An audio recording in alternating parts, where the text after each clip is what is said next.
We're live? We're live. All right. Hi, everyone. We're here in Mansfield, Massachusetts. Chuck has organized all these people here. Marie, you just probably want to do a pan. Chuck, hi, Chuck. People have shown up here because people are tired of power, profit, and control, and they really want to change in this country at a very fundamental level. What I titled this talk here is one rule for them and another rule for us, and that's what this country is becoming. Chuck, do you want to just say a few words on? I would just like to say thanks everybody for coming and supporting the cause here, and he's been working real hard to get himself out there and make a difference for our country. And everybody here, hats off to him. Thanks for coming, and the floor is yours. Great, Yay, thank you. amen. So let's first of all, I want to thank Chuck and all the volunteers. What's happened over the last 6 months is quite extraordinary. Many of you know, in 2018, I ran. We can do that later. In 2018, we ran against Elizabeth Warren, if you remember that. And I originally ran as a Republican. But however, what's happened is that the Republicans were so afraid. I'm not talking about the Republicans, the GOP establishment leadership of Charlie Baker. Let's be very specific. There's a lot of good people in the Republican Party, but they've been sold out by guys like Charlie Baker, who are really not Republicans. In fact, they're not really Americans. They collude with the Democratic Party. And the way they do this collusion, is the following.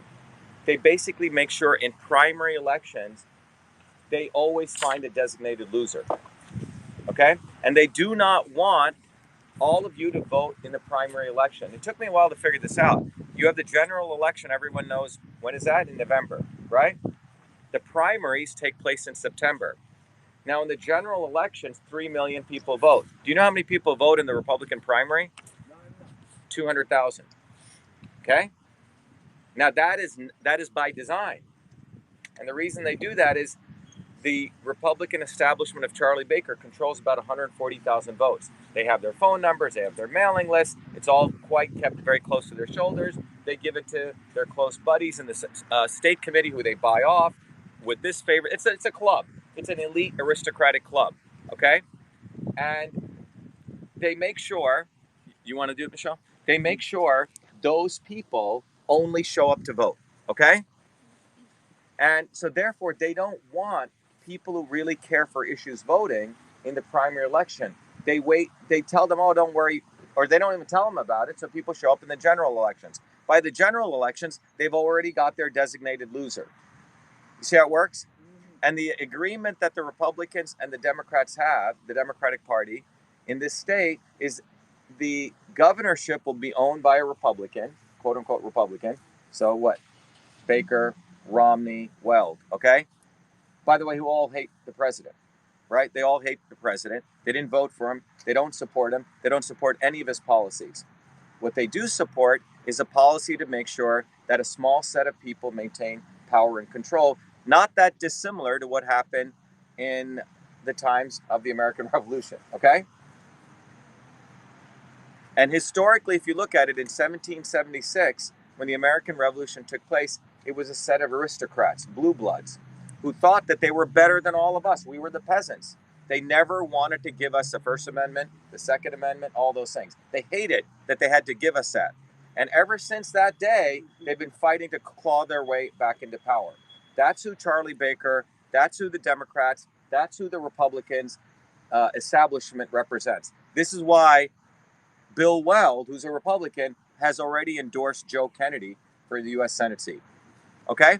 All of it makes sense when you see it from this political perspective. You follow what I'm saying? Otherwise, everyone's always confused. Why is Charlie Baker becoming like this? Because he's not one of us. He's one of them. Okay? And that's how they operate. And part of this is they have one rule for them and another rule for us. One rule for them and another rule for us. So when it comes to security and safety, they want to take away the Second Amendment, right? From all of us. But they'll all have private security. I guarantee you. Those of you, some of you said you're from LA. Who just said that?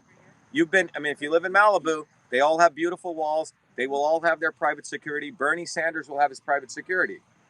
The thugs will have their guns, but they want to defund the police.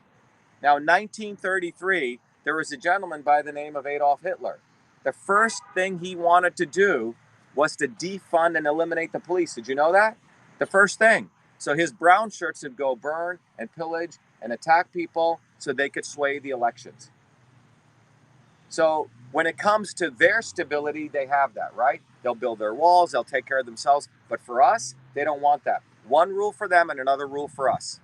Same thing if you look in this state. The Kennedys who've been running this state claim that they are all for all of us, but they're not. Look at their history. They live in Hyannisport. You look at Joe Kennedy, the guy's never really had a job. Everything's been handed to him. He's not one of us. He went right from Harvard, got a nice, beautiful DA job at the Cape, and now he gets to run for Senate. What has that guy done? Just ask yourself. What has he actually done? The Kennedys have $1 billion trust fund. And let's talk about these trust funds and these foundations. Again, one rule for them, another rule for us. Every one of us here pays taxes, right? I probably paid 9 different taxes: property tax, excise tax, payroll tax. I run companies, etc. They don't pay any taxes. How do they do that? They start foundations. They start nonprofits.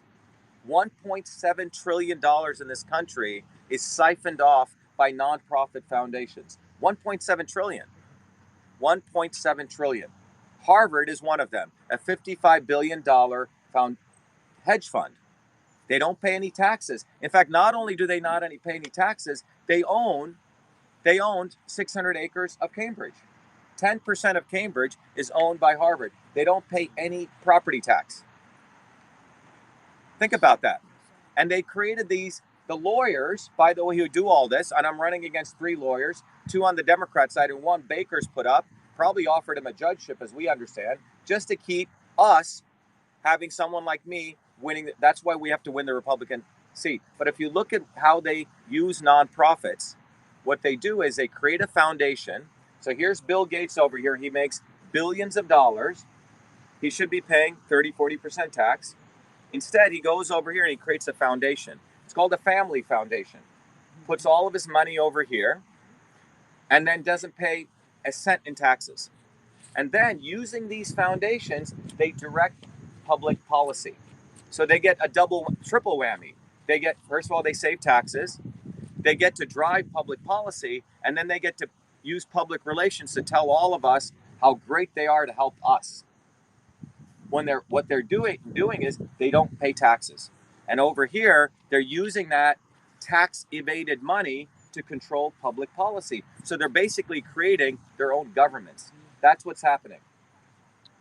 That's what the elites are doing. And all of this was penned and inked by lawyers. By lawyers. And one rule for them and another rule for us. When the American Revolution ended, aristocracy was supposed to go away, right? It was supposed to end. However, these guys called lawyers created a title for themselves. You ever look at a lawyer's title? It says blah, blah, Bob Smith, comma, Esquire, ESQ. That's a title of nobility. Did you know that? It's 1 level above gentleman, 1 level below knight. So they took 1 step forward, gave us a few rights, and they took 2 steps back to keep themselves in control. The legal lawyer class, 60%, 70% of them are who control Congress. They make up all the rules. They write all the contracts. No one can read them. They charge money for work it's the only profession that they don't have to deliver anything and they still get paid. Right? You do construction, you don't deliver, you don't get paid. I build software, it doesn't work, they don't pay me. Right? It's the only profession there is no accountability. You go to a lawyer, I need you to do something. Well, you got to give me $20,000 retainer. What am I going to get? Well, I don't know. I can't promise you. If you're going to win this suit, it looks quite difficult. And they keep prolonging divorces, etc. All these things, because that is the only profession that makes money by prolonging a problem. Right? That's why when you look in Massachusetts right now, brought to you by lawyers, the Massachusetts infrastructure is an F minus minus. F minus minus. Nice. And that was rated not by some rinky-dink society, but the American Society of Civil Engineers. Now remember, this is the state where we have MIT, right? Some of the brightest minds. Massachusetts got an F minus minus, 125 points out of 350 points. That's pretty bad to get. You guys just graduated college, right? You really have to work at it to get an F minus minus, right? I mean, you really have to work at it. Like, you got to piss off the professor. You never have to show up to work. You have to probably never hand in homework assignments. That's what Massachusetts got. F, the third worst infrastructure. What is infrastructure? Bridges, roads, water systems, healthcare systems. It's the infrastructure. Massachusetts got an F minus minus. Brought to you by the Kennedys, brought to you by the Bakers, brought to you by the Wells, brought to you by the Romneys. And yet they do amazing public relations to try to tell us how great of a Governor Baker is, right? This is all called massive manipulation. They just lie and cheat. All of us work. We pay our taxes. We want safe neighborhoods. They don't. They cheat. They lie. And they are basically the modern aristocracy. They're no different than the kings. One rule for them and another rule for us peasants. And that's why this election's important, because a guy like me, one of you who came, all of us here came from some background. I mean, I came directly from India when I was 7, but you look at your grandparents, all of us left another world which was unjust, which wasn't treating us well. We came to America to create a better world because of one fundamental principle: freedom. This country was based on the freedom, and those were instantiated into two principles. There's many, but the First Amendment and the Second Amendment. The First Amendment, and no other country has that. No other country has a Second Amendment, the right to bear arms. And that was created so we could protect ourselves from the government. And the government was supposed to be a decentralized, a loose government. We're a republic. Okay? Decentralized government. But what you see happening today with particularly, look, the coronavirus, okay, it's real. But we have 380 trillion viruses in us right now. And you're talking to one of the leading guys on the immune system. This is why our campaign is so dangerous to them. This is why they have to try to brand us as conspiracy theorists. And they can't, because you can't tell that to a guy who's got 4 degrees from MIT, who got a PhD in biological engineering, who got invited to the National Science Foundation less than 9 months ago to give the talk on the immune system. So they're in a big problem. And they know it, because they can just keep branding people conspiracy theorists, which was, by the way, the term that the CIA created when anyone brought up anything about John Kennedy, okay, his assassination. But the truth is that when you go to understand how do we actually solve problems, you come down to the notion of systems. We have to start looking at the world, not from left or right, not from black or white, but from a systems approach to looking at it. Truth is something that's a little more nuanced, okay? So if you look at something like gun rights, the establishment always creates a pro or anti. Have you noticed that? They always create black and white. So when it came to gun rights, they said, well, pro-gun, anti-gun, right? We got to take away guns. And the other group says, no, we got to keep guns. But if you actually go study it scientifically, there are 5 reasons why these, how's it going? There are 5 reasons why these gun rampages took place. And there was only one good paper done on this, scientifically looking at it from a systems approach. By the way, 40,000 people die of sepsis every year. You know what sepsis is, where you get a blood issue in Massachusetts? 40,000 people die of gun violence in the United States. You know how much research gets put into sepsis research? Hundreds of millions. How much gets put into gun violence research? Maybe 2 million.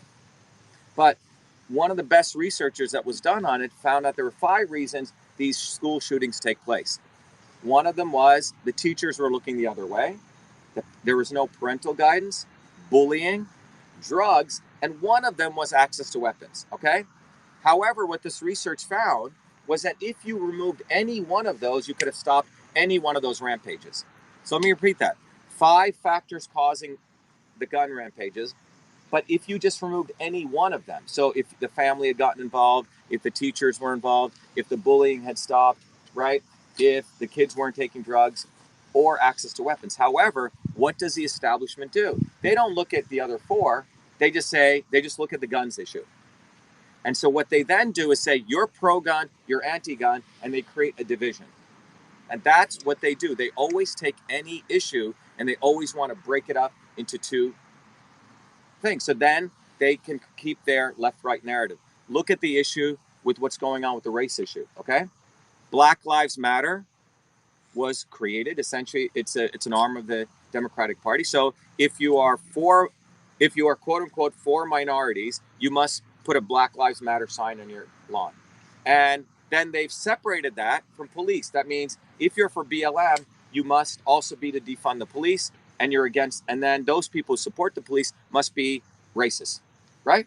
Same old black white narrative. When you really look at the issue and you go look at history, the police and people have always been together against the government. If you look at any revolution, the police always came to the side of the people to protect them from the government. That's what has always occurred. So what they're doing is to separate police from people. That's what they want to do. In 2017, something very important happened. John was there. You guys remember our Boston Free Speech rally took place? I don't know if you remember this. 40 of us showed up at the Boston Free Speech rally. In fact, of opinions. Marty Walsh and Charlie Baker had branded that as a Nazi event because some guys were had Trump views, etc. They in fact didn't even show up. We showed up, me, Michelle, a couple of us here. It was 40 of us against 40,000 people. 40,000 people. They had branded us Nazis, me, a white supremacist, okay, and a member of the KKK. That's what happened. But Marty Walsh was running against a black guy for mayor, and Baker was running against a Hispanic guy. You see how this works? Charlottesville took place 3 days before that, so they said this is also a racist rally, and they hyped up 40,000 people to show up. Not 40,000 people. And if you look at the pictures, people are wearing masks, BLM, right, Antifa stuff. So we live in a very interesting time where you can whip up people by dividing people so fast right now. Well, you'll be hearing news about this on Monday. We finally found a lawyer to sue Baker, okay? So we're suing him for inciting a race war and endangering the police because it was me, 39 other people, and the police fending off 40,000 people. So you're looking at someone who'll go to fight for you because I, like you, came from nothing. I came from an India with racism on steroids. We were considered garbage, the untouchables. And when I grew up in New Jersey, I grew up in working class towns, but I never experienced racism from white working class. You know where I experienced racism? Among the liberal elites in Cambridge. When my stuff went into the Smithsonian, proving that I invented email, they're the ones who came after me. Why? Because email was created before I came to MIT in Newark, New Jersey, in working class neighborhoods. It wasn't done at MIT. You see how this works? They want to create the narrative that after you go to MIT, after you go to Harvard, then you're part of their anointed club, and then you can be a genius. Drop out of Harvard and start Microsoft or be Zuckerberg. But the problem they have with us and me in this movement is I haven't forgotten where I came from.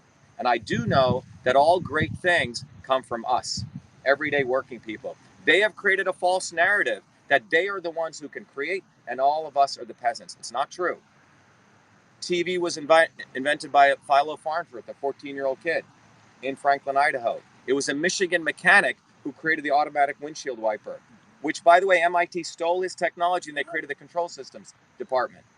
Everyday people are who create, and that is the foundation of this country. This country was built on us, everyday people who worked their butts off, who believed in meritocracy, not in aristocracy. Meritocracy. You work hard, and you work hard, you set a goal, and you achieve. That's how this country became great. What they have created is a fake economy. They have created a world of a few set of people who move money around. In the last 3 months, 60 people have increased their wealth by $1 trillion. Did you know that? 600 billionaires increased their wealth by $2 trillion.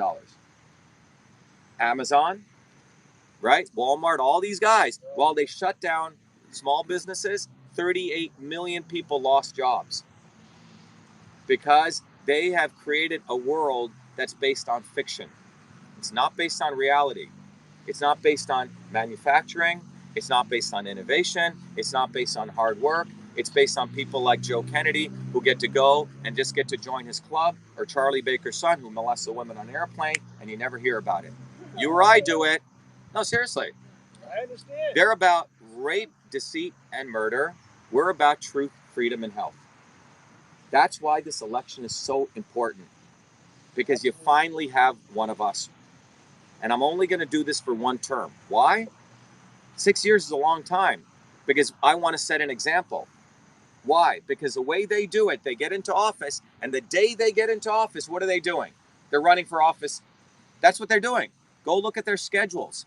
The day they get into office, it's their money making system. They're hanging out with donors, so they never do what they want. Whereas what we want to do is the day we get into office, we already have 3 bills. You can go to the website; it's already done. Digital Rights Act, the Citizen Science Act, and the Health Rights Act. 3 things that literally relate to freedom, truth, and health. Digital rights. We don't have any more rights on communication. We don't. 5 private companies control every piece of communication that is sent.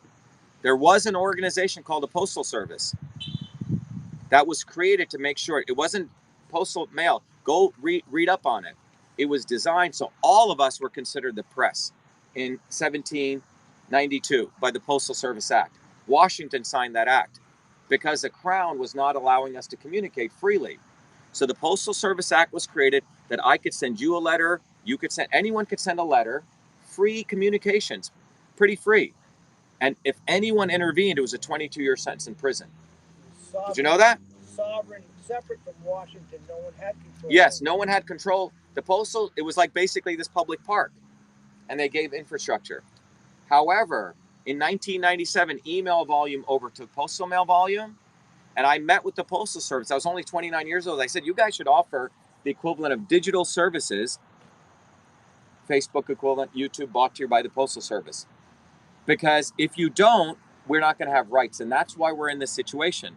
5 companies control our information flow: Twitter, Facebook, Google, AT&T, and Verizon.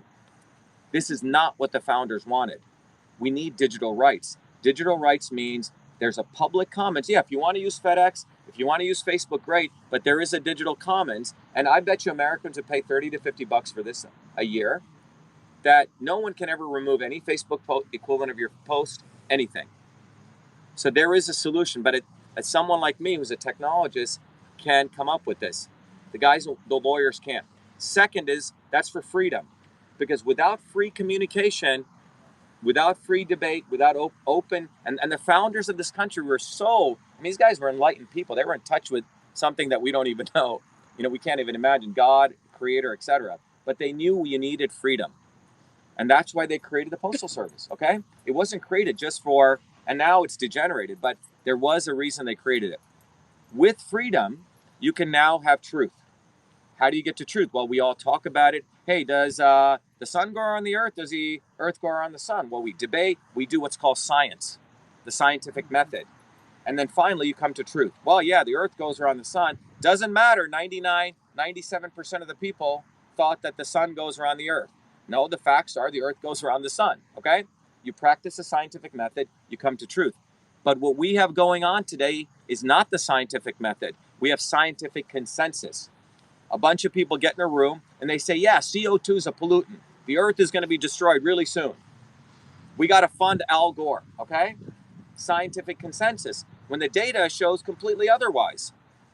So vaccines are the only way we're going to save America. We got to vaccinate every child, all right, with the same vaccines. Well, the truth is, that's not true. Your body is so different. It's the right medicine for the right person at the right time. That's what science shows. Personalized and precision medicine, which is one of the fields I'm, considered one of the leaders in. But what we've done is we've stopped freedom. You put up a post on Facebook saying vitamin D3 is good. They take it down, right? It's sick. Then they control science, and then you get fiction, not truth. Most of the professors in major institutions practice now the oldest profession. It's pay to play. So how do we solve that? We have a solution. The Citizen Science Act. It's up on the website. You can go read it. And because I'm an insider, I've seen this. The way we have to solve this is all of our monies when we fund scientific research, it's our money that funds Harvard, MIT. You know, they get big grants. When they do an experiment, here's what the Citizen Science Act says. Anytime they do an experiment, the data from that goes into the public cloud and anyone here can go analyze it. All of us are pretty smart. You don't need to go to MIT or Harvard to be able to use a spreadsheet, look at the data. Right now, no one can get access to the climate data. Where's the data? Where is the actual temperature readings? I'd like to see it.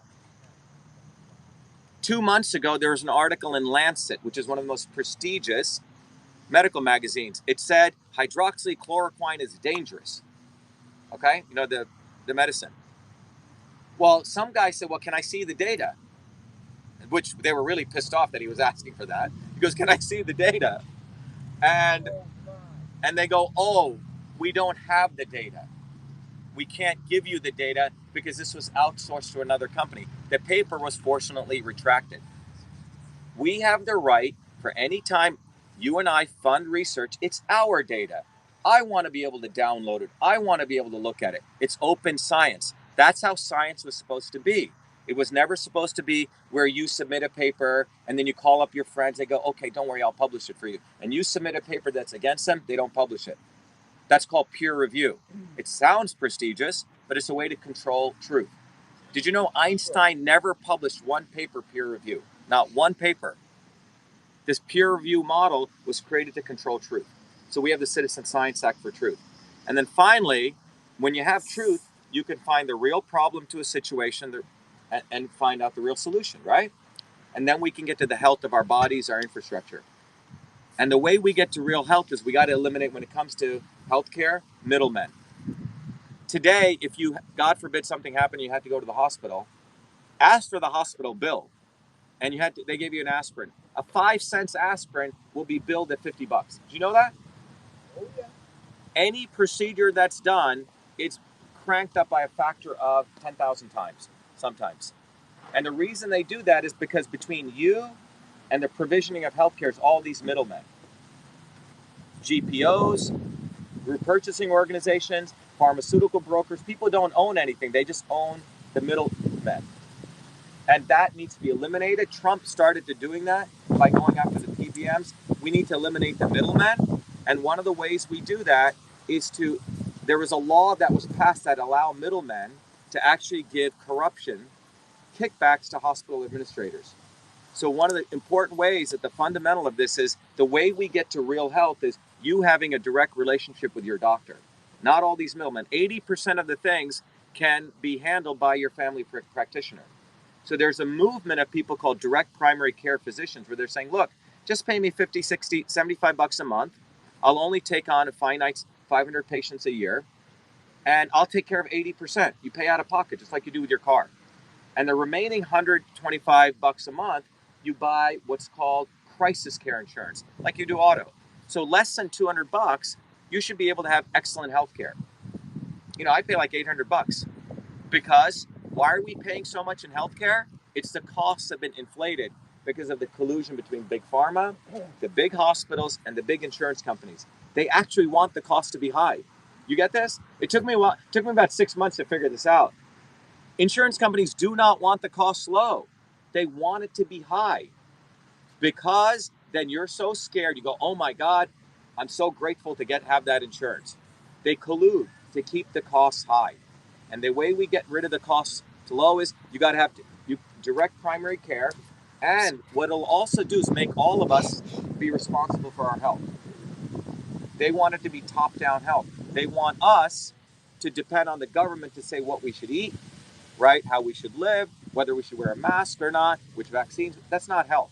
Health is you figuring out what's right for you. And in closing, let me just tell you this. Hippocrates, the father of health, said, he who does not want to be his own doctor is a fool. Meaning you're supposed to figure out how your body works. That is part of being a human being. Health is wealth. We should all start figuring out, what do I need? What foods are right for me? This is like no one talks about this. It's all about, do you want Obamacare, health care? It's about health. One size does not fit all. And we have, the great thing about where we are right now is all of us have access to so much knowledge. We can actually learn a lot about our bodies, what's right for us, what foods, exercise, etc. That's where we should be putting 80% of our effort. God forbid something happens to you in a horrible accident. That's great. Western medicine, surgery, antibiotics, phenomenal. But Western medicine knows nothing about treating your body as a system. The good news is we also have access to all sorts of Eastern practices now, right? So we got to integrate East and West. So that's how we get to health. And in closing, when you have good health, you have the strength to fight for freedom. You see, that's why Michelle's shirt says truth, freedom, and health. So you have freedom, we can get to truth, and from truth, we can get to health, and health, we can get to freedom. What they want to do is they want to get us all on all sorts of medications, give up our sovereignty to the government, right? Have us all fighting among us races, right? Black and white, Black Lives Matter here, support the police here. Meanwhile, they're living pretty good, okay? That's why this election is so important. And that's why, getting back to what I was saying, we have to realize the game. We have to get smart. The elites do not want us voting in primaries. We have to get everyone here. 1, 2, 3, 4. Got a lot of people here, okay? Got like 40 people here. Every one of you is got to go tell 20, 30, 40 friends to vote in the primary. September 1st. September 1st, which is coming up right now. We got to tell all your friends to vote in the primary. If 60% of Massachusetts are independents, unenrolled, tell them to ask for the Republican ballot, okay? And vote for Shiva for Senate. That's what we need to do. We need to win this primary, because by winning this primary, it'll serve two purposes. A, it'll be a victory, but B, it'll be an inspiration. Some people felt that you oppress people enough, they'll rise up. It's actually not true. What psychology shows is you keep oppressing people, they actually get more oppressed. They get depressed. They go, well, I guess we can't change anything. I guess we have to wear all those masks. I guess we have to be vaccinated. I guess we're going to have to wear those immunity passports. I guess I'm going to have to get chipped. The new normal. So what happens is humiliation actually humiliates people more. That's why we have to win this. We have to inspire people. We have to give people hope that people like us coming together, that's what this election, that's what our movement has been. We have 20,000 donors. And we took all that money. We didn't pay to consultants. We have no paid staff on this election. We put all of that into 12 billboards. We took $250,000 of that, and we put it into advertisement on Fox News and Fox Business. We sent out mailers. We bought all these lawn signs. That's all paid for by us. No PAC money, by us. This has never occurred before in a primary. It's always top down. They call their union friends. The Democratic Party chooses them, and they push it out. Same in Massachusetts. Baker calls his couple of flunkies, guy like Jim Lyons, who's a fake Trumper, by the way. He didn't even want a Trump sign on his lawn. Now he's using Trump's name to raise money. And then he's got Ron Kaufman, who's a complete sleazebag, total sleazebag, who basically told me when I ran last time, don't say anything against Democrats. That's what you have running the Republican Party establishment. They are not Republicans. They're not Americans. They're not workers. They don't work, guys. We work. We have to win the primary and seize control. We have to hijack back what's rightfully ours, because the Republican ethos was always about hard work. It was always about playing fair. It was always about meritocracy. We got to take this country back, and it starts in Massachusetts. Massachusetts is where the revolution began, and we have to end it, because they've been trying to take it back. I have a question. Yes. So I like everything you have to say, and I'd like to be able to go on to people and say, you really ought to vote for this guy, because I really like everything you have to say, and I've researched a lot of it. I can't reconcile Donald Trump. I don't think he's a good person. I think that at the end of the day, humanity counts. You say it. Be the light. That man is not the light. So let's talk about Donald Trump. I can't reconcile. Yeah, so let me help you reconcile it, okay? So you have to look at the long arc of history, okay? Yeah. Do you know how many times I voted? Yeah, do you know how many times I voted? No. You? Yeah. No. Once. First time I voted was for Trump. Let me tell you why. Yeah. When I was 17, 18 years old, when I was at MIT, there was a guy called Jesse Jackson running. You remember him? In the election of 1984, he was like Bernie Sanders, saying he was building a movement, the Rainbow Coalition, okay?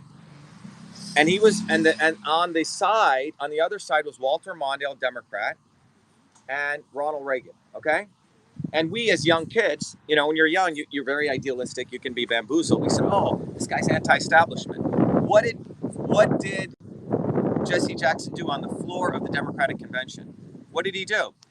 He said, "Oh, well, blah blah blah," because he was paid off. By the way, they gave him a private airplane. That was what he wanted. Okay, he gave all of his votes to Mondale, and he talked this nonsense. Okay, ever since then, I studied political theory, and I figured out something. You can understand politics. There are scientific laws to politics. One of those laws is there's the establishment, the obvious establishment who you see, and there's a not so obvious establishment, okay? The people who talk the walk, talk the talk, like Bernie Sanders did. Complete scumbag. And what did he do at the end of the day? He gave all of his votes to Hillary. Well, what I saw in Donald Trump, by the way, he wasn't a Republican or a Democrat. He was part of the Reform Party. He hammered away at both parties, if you remember. He was yelling at the Republican establishment and so I saw him as a disruptor. And as someone who studies science, you always need disruption. Now, you may not like that disruption. You may not like the way it looks, it feels, but it was like the King's Wall is there and some guy came with a jackhammer and put a hole in it. That's what Donald Trump did. I don't care what he does, but he created the material conditions for someone like me to run. That's what he did. So look at it objectively. I've never hung out with them. You don't even know who people are even after you hang out with them for 20 years. Okay? So don't judge because you don't know him as a person. No one does. What you see is pictures on TV, and those can be manipulated. But I'm saying historically what he did was a necessary disruption. Fake news is a common word. That's a good thing. Okay? I want to make fake science a common word, which will be a good thing. So look at it objectively because you don't know these people.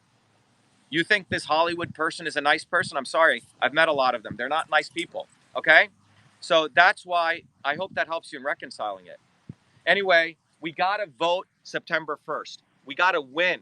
And everyone here has an opportunity to be a part of history. You've never had this chance before. Get 10, 20 people to vote. That's what we got to do. I'm going to end the live and I'll take questions. Thank you, everyone. Yep. Yeah.